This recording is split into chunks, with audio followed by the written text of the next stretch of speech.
अस्सलाम वालेकुम, मैं हूं इमरान आज़म और आप देख रहे हैं मेरा यूट्यूब चैनल इमरान आज़म व्यूज़। आज दिन की दो आम खबरें लेके आपके सामने हाज़िर हूं। सबसे पहली खबर तो ये है कि आज मुल्क के जो नामवर यूट्यूबर्स हैं, तकरीबन 27 यूट्यूबर्स ऐसे हैं जिनके यूट्यूब चैनल पाकिस्तान में ब्लॉक कर दिए गए। बहुत अरसे से इन यूट्यूबर्स के बारे में बार बार इनके रुकावटें पैदा की जा रही थी और ये कहा जा रहा था, ये मौक़िफ़ इख्तियार किया जा रहा था बार बार हुकूमत की जानिब से, रियासत की जानिब से, कि ये यूट्यूबर जो है रियासत मुखालिफ प्रोपेगेंडे में मसरूफ़ हैं और ये ऐसा कंटेंट जो है यूट्यूब पे अपलोड करते हैं जो रियासत से जिसको नुकसान पहुंचता है और रियासती जो अदारे हैं उनके ख़िलाफ़ ये हर्जा सराई कर रहे हैं। इसी बुनियाद पे जो है FIA साइबर क्राइम विंग ने इन लोगों के ख़िलाफ़ जो है मकामी अदालत में दरख्वास्त दायर की थी और आज जो मजिस्ट्रेट हैं अब्बास शाह, उन्होंने जो है इस पे फ़ैसला, तहरीरी फ़ैसला दिया और उस फ़ैसले में कहा गया है कि इन तमाम जो 27 यूट्यूब चैनल हैं, यूट्यूब इनको बंद कर दे। उसकी तफसीलात मैं आपके सामने रख देता हूं कि हुआ क्या है। बेसिकली कहा जा रहा है कि ये 22 जुलाई का फ़ैसला था, जिसके बाद जो है आज इसका तहरीरी फ़ैसला जारी किया गया और यूट्यूब ने ऐसे में जितने भी यूट्यूबर्स हैं उनको ईमेल कर दी है कि वो अपने मौक़िफ़ से हमें आगाह करें कि उनका इस पर क्या मौक़िफ़ है। तो तफसील इसके आपके सामने रख देता हूँ कि इस्लामाबादी मकामी अदालत ने 27 यूट्यूब चैनल्स को ब्लॉक करने का हुक्म दे दिया है और इसमें FIA साइबर क्राइम विंग ने जो है इसकी इस्तदा की थी। 2 सफ़ात पर मुश्तमिल ये तहरीरी आज फ़ैसला सामने आया है और इसमें ये कहा गया है कि अदालत ने अपने हुक्मनामे में जो कहा है कि रियासत मुखालिफ मवाद के हवाले से साइबर क्राइम एजेंसी ने 2 जून को इंक्वायरी शुरू की। साइबर क्राइम एजेंसी की जानिब से शवाहिद से अदालत मुतमईन है, कानून के मुताबिक कार्रवाई कर सकते हैं। हुक्मनामे में अदालत ने कहा कि यूट्यूब के ऑफिसर इंचार्ज को हुक्म दिया जाता है कि वो इन 27 यूट्यूब चैनल्स को ब्लॉक करे। अब इन यूट्यूब चैनल्स में जो बड़े बड़े नाम हैं वो मैं आपके सामने रख देता हूँ। इनमें जनाब सिद्दीक जान साहब हैं, उनके तकरीबन 11 लाख जो है फॉलोअर्स हैं इस वक्त जो है पाकिस्तान के अंदर और बाहर। इसके साथ साथ इमरान रियाज साहब हैं, वो इस वक्त बैरून मुल्क जा चुके हैं, लेकिन बहुत बड़ी जो है उनकी फ़ैन फॉलोइंग है और हमेशा से वो PTI के हक़ में करते रहे। इस सारे रिजीम चेंज में भी वो जो है अपना आवाज़ बुलंद करते रहे। इसके बाद जनाब मतीउल्लाह जान साहब हैं, एक इंतहाई गैर जानिबदार इंडिपेंडेंट जर्नलिस्ट हैं, supreme court of Pakistan cover करते हैं तवील अरसे से और जो निजी TV चैनल से भी मुंसलिक हैं, उनके चैनल को भी आज बंद करने की इस्तदा की गई। इसके बाद हबीब अकरम साहब हैं, सीनियर एंकर पर्सन हैं, कई अदारों में जो है आम जो पोस्टों पे वो तैनात रहे, जो उनके पास जिम्मेदारियां थी, एंकर पर्सन हैं और बैलेंस तजिया करते हैं। उनके यूट्यूब चैनल को भी ये कहा गया है कि ये प्रोपेगेंडा कर रहा है और रियासत मुखालिफ प्रोपेगेंडा कर रहा है जिससे रियासती अदारों को नुकसान पहुँच रहा है। फिर जनाब असद तूर साहब हैं, ये भी सुप्रीम कोर्ट के साफ़ी हैं। साबर शागर साहब बैरून मुल्क मुंतकिल हो चुके हैं, ARY के ब्यूरो चीफ रहे। इसके बाद वजात सईद साहब हैं, एंकर पर्सन हैं, महाज के नाम से प्रोग्राम करते रहे और डिफरेंट TV चैनल्स पे प्रोग्राम करते रहे एक तवील अरसे तक, जिसमें वो ISPR को और जो पाकिस्तान के जो अस्करी महाज है उसको कवर करते रहे। लेकिन अब वो भी जो है अदारों के लिए जो है सरदे दर्द बने हुए। इसके साथ डॉक्टर मोहित पीरज़ादा सीनियर एंकर पर्सन हैं, कई TV चैनल्स में रहे, बैरून मुल्क हैं, उनका चैनल भी बंद कर दिया गया। अहमद नूरानी साहब जंग और जियो ग्रुप में मुंसलिक रहे, इस वक्त वो भी बैरून मुल्क हैं, उनका चैनल भी बंद कर दिया गया। मखतूम शहाबुद्दीन एक यूट्यूबर हैं, यूट्यूब से ही उठे थे, इमरान खान के दौर में ये आँख का तारा होते थे, लेकिन अब जो है उनका चैनल भी ब्लॉक कर दिया गया। इसके साथ साथ अब्दुल कादर ARY से मुंसलिक हैं, सीनियर रिपोर्टर हैं और तवील अरसे से PTI को कवर कर रहे हैं। इनकी भी बहुत बड़ी फॉलोइंग है और जो है मेरे ख्याल में इनके भी 1 मिलियन से ज़्यादा जो है सब्सक्राइबर हैं यूट्यूब चैनल पे और फेसबुक पे तो शायद उससे भी ज़्यादा है। इसके साथ कई और लोग हैं, ये तकरीबन 27 नाम हैं जो इसमें शामिल हैं।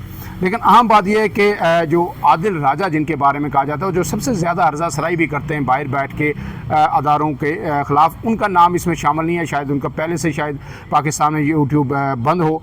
इसके साथ साथ शहबाज गिल और शहजाद अकबर साहब, इनका तो बंद नहीं है क्योंकि इनको तमाम लोग देखते हैं और VPN के बगैर भी इनको देखा जा सकता है। डेली ये व्लॉग्स करते हैं बाहर बैठ के और लेकिन इनका नाम में भी इस फहरिस्त में मौजूद नहीं है। अब इसके साथ दूसरी जो खबर है ये तो हो गई। अब इस पे यकीनन यूट्यूबर जो है अपना मौक़िफ़ पेश करेंगे और उसके बाद फिर यूट्यूब अपना हतमी फ़ैसला देगी। ईमेल का जवाब तमाम लोग दे रहे हैं कि हम किस तरह का कंटेंट करते हैं और किसको हुकूमत रियासत मुखालफ करार दे रही है। अब इसके साथ दूसरी जो खबर है कि जनाब अडयाला जेल में आज मुलाकातों का दिन था। इमरान खान के कुछ वकला की भी मुलाकात हुई जिनकी बड़े अरसे से मुलाकात नहीं हो रही थी। बरसर गौर भी आज मिले हैं, लेकिन इमरान खान की दोनों बहनें भी आज मिली हैं, उज़मा खान और नूरीन खान, वो मिली हैं और फिर बाहर आके अलीमा खान के हमरा उन्होंने गुफ्तगू की। उसकी गुफ्तगू में आज जो उसका लबाब है कि अलीमा खान ने कहा है कि पहली बात तो जब हमारी बहनों ने इमरान खान को बताया कि जनाब ये बाहर बात हो रही है कि नून लीग आपसे बात करना चाहती है, मुज़ाकरात करना चाहती है, तो पहली बात यह है कि जो हमने देखी अंदर मेरी बहनों ने सूरत हाल देखी, इमरान खान को एक हफ़्ता से ज़्यादा हो गया मुकम्मल तन्हाई में रखा हुआ है।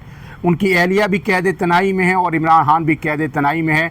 उनसे किताबें भी उनसे उठा ली गई हैं और वो जेल सुप्रिटेंडेंट जो हैं या डिप्टी सुप्रिटेंडेंट हैं, उन्होंने अब तक उनकी किताबें भी वापस नहीं की और 24 घंटों में से 22 घंटे वो उस सेल के अंदर रहते हैं, सिर्फ 2 घंटे बाहर निकाला जाता है।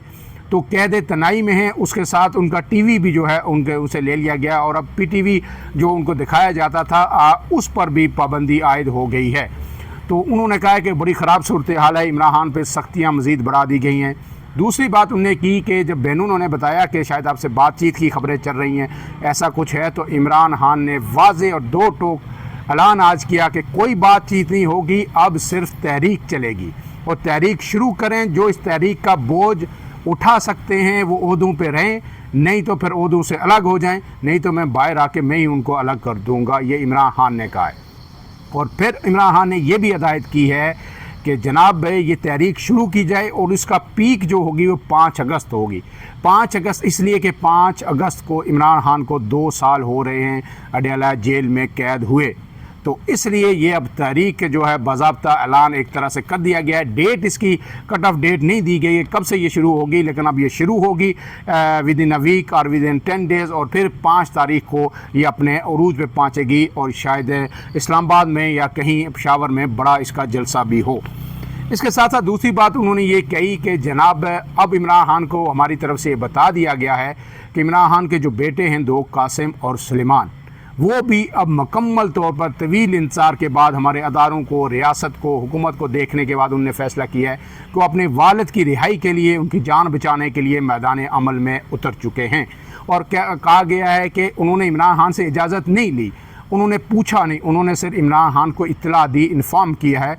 और अब इसके बाद वो जो इमरान खान की रिहाई के लिए जो जद्दोजहद शुरू कर रहे हैं, तो सबसे पहले वो अपना अमेरिका का दौरा करेंगे, जहाँ से हमारी क़यादत भी होके आई है और पाकिस्तान और अमेरिका के आज तल्लुकात भी बड़े अच्छे हैं। तो फ़ैसला किया गया है कि इमरान खान के दोनों बेटे अमेरिका जाएंगे, अमरीकी हुक्काम से मिलेंगे और उनके सामने जो पाकिस्तान में इंसानी हकूक़ की सूरत हाल है और ख़ास करके जो PTI के जो जेल में कैदी हैं और बिलखुसूस उनके वालिद इमरान खान को जिस तरह कैद रखा गया है और उन पे जो इल्ज़ामात हैं, उस हवाले से अमरीकी जो अहम तरीन हुक्काम हैं उन्हें मिलेंगे, कांग्रेसमैन से मिलेंगे, अमरीकी मीडिया को ब्रीफ करेंगे, वहाँ पे जो पॉलिसी साज हैं उनसे मिलेंगे और वहाँ पे प्रेस कॉन्फ्रेंसेस भी करेंगे। इसके बाद दूसरे मरले में अलीमा खान ने यह भी कहा कि जब तहरीक यहाँ पे आगे बढ़ेगी तो इस मुलाकात के बाद, अमेरिका दौरे के बाद कासिम और सुलेमान पाकिस्तान आएंगे और वो इस तहरीक का हिस्सा होंगे जो इमरान खान की रिहाई के लिए शुरू की जा रही है। तो ये बड़ी ही आम ये डेवलपमेंट है कि जनाब एक तो इमरान खान ने ऐलान कर दिया कि अब मुज़ाकरात नहीं होंगे, दूसरा कासिम और सुलेमान की एंट्री और ख़ास करके उनका अमेरिका के अंदर जाना, अमेरिका के अंदर जाके प्रेस कॉन्फ्रेंसेस वो करेंगे, मिलेंगे और इमरान खान के हवाले से वो गुफ्तगू करेंगे। तो फिर अगर अमेरिका से डोनाल्ड ट्रंप का एतबार तो कोई नहीं है, अमेरिकी इंसामिया का एतबार कोई नहीं है। डोनाल्ड ट्रंप अगर किसी प्रेस कॉन्फ्रेंस में खड़े होकर जो आज पाकिस्तान की बहुत तारीफ़ें कर रहे हैं, तो इंडिया के हवाले से भी वो बात कर लेते हैं, रोक टोक तो उन्हें है कोई नहीं। तो अगर वो ये कह देते हैं कि पाकिस्तान फौरी तौर पर इमरान खान को रिहा करे या रिहाई के लिए इक़दाम करे, अगर उसके बाद पाकिस्तान को ये इक़दाम ज़ाहिर करना पड़ेंगे और अगर करने पड़े तो फिर पाकिस्तान की इज़्ज़त क्या रहेगी, इस हुकूमत की इज़्ज़त क्या रहेगी और हुकाम की इज़्ज़त क्या रहेगी जो असल ताकत के मरकज़ हैं। इसलिए ज़रूरी है कि हम बार बार ये कहते हैं कि ये इक़दाम पेशगी कर लिए जाए, क्योंकि उस वक्त आप करेंगे तो आपको तनकीद भी होगी। अब कई तरफ से आपको तनकीद का सामना करना पड़ेगा कि अमेरिका से आपने डिक्टेशन ली, अमेरिका के हुक्म पे ये सब किया।